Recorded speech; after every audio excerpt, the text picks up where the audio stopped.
Benarkah Yesus mati dua kali seperti yang dikatakan oleh pendeta Erastus Sabdono? Okay guys, don't forget to like, subscribe, and share to your other friends. God bless you.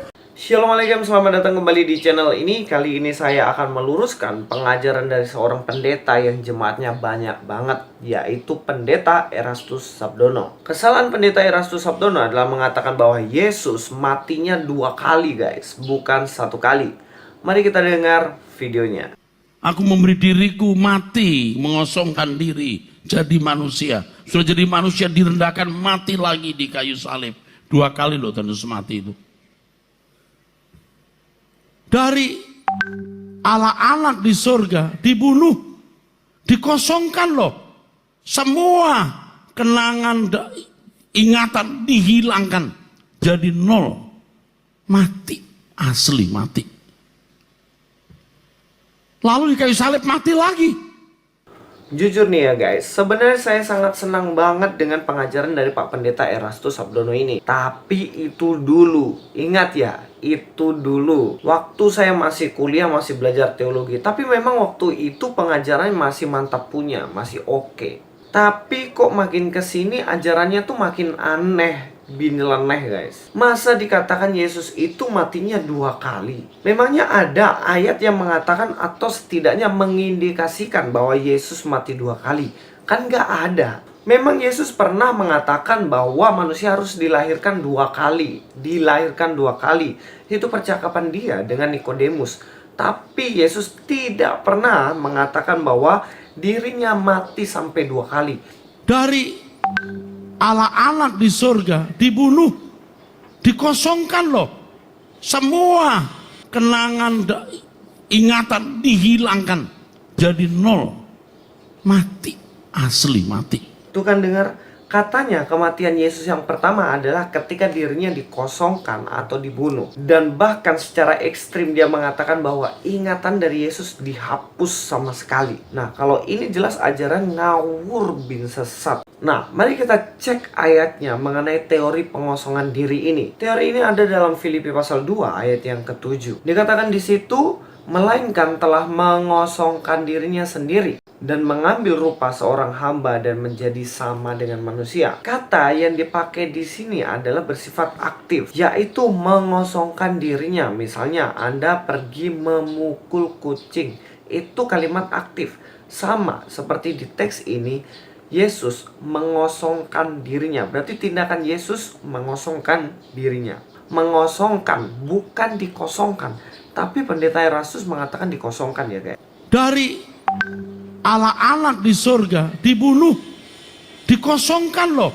Tapi pendeta Erastus mengatakan bahwa Yesus dikosongkan, yang artinya itu tindakan aktif yang dilakukan oleh pihak lain atau Allah Bapa, sehingga Yesus dikosongkan, dibunuh oleh Allah Bapa. Oke, jelas ya di sini ada perbedaan. Alkitab mengatakan bahwa Yesus mengosongkan dirinya, tapi Erastus mengatakan bahwa Yesus dikosongkan atau dibunuh. Hati-hati loh, pemelesetan-pemelesetan yang tipis-tipis ini yang ujung-ujungnya nanti menyesatkan. Dua, yang harus kita tahu, arti mengosongkan diri itu berbeda sama sekali dengan pembunuhan. Gak ada hubungannya guys.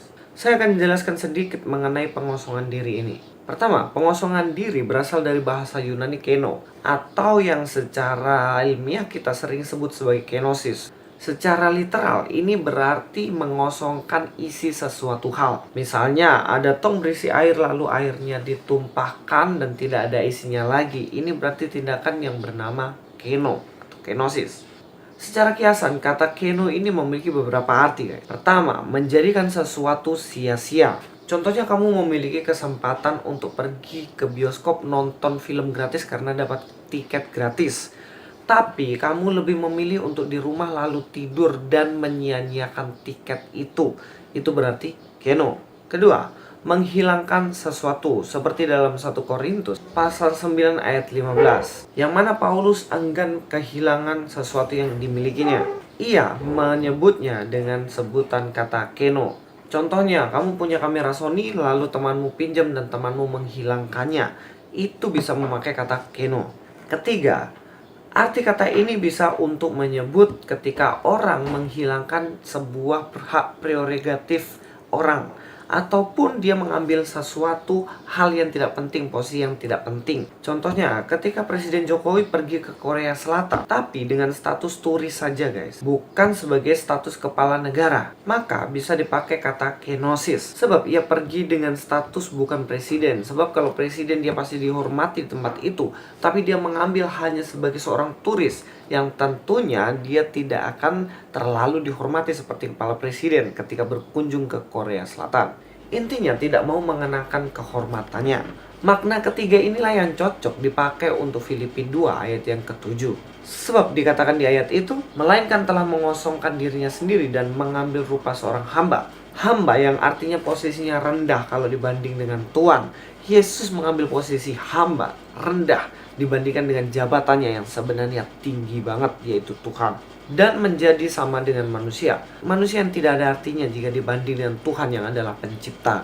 Nah, Philip Yancey menjelaskan ini secara sederhana, bahwa kenosis berarti Allah telah membungkuk begitu rendah sampai menjadi makhluk yang merayap dan merangkak. Ini kenosis atau pengosongan diri adalah suatu kiasan yang dipakai untuk menggambarkan Allah yang berinkarnasi menjadi manusia yang begitu rendah. Jadi pengosongan diri ini adalah tindakan Allah menjadi manusia, merendahkan dirinya, yang menanggalkan segala atributnya yang maha-maha itu, maha mulia, maha kuasa, dan lain sebagainya. Segala kemegahannya ditinggalkan sehingga Allah yang begitu tinggi menjadi manusia. Oke, paham ya sampai di sini? Kita lanjut. Yang ketiga yang harus kita ketahui, pengosongan diri bukanlah penghapusan memori dari ingatan Yesus. Pengosongan diri bukanlah Yesus mati lalu semua ingatannya dihapus oleh Allah Bapa. Ini jelas ngaco guys, ngawur banget. Kalau memang memori Yesus dihapus, kenapa ketika umur 12 tahun dia tahu bahwa dia adalah anak Allah dan mengatakan bahwa ia tinggal di rumah Bapa, yaitu Allah Bapa? Mengapa ia bisa mengajarkan alim ulama dengan begitu cerdas? Bahkan mereka yang tergolong mungkin sarjana atau doktor teologi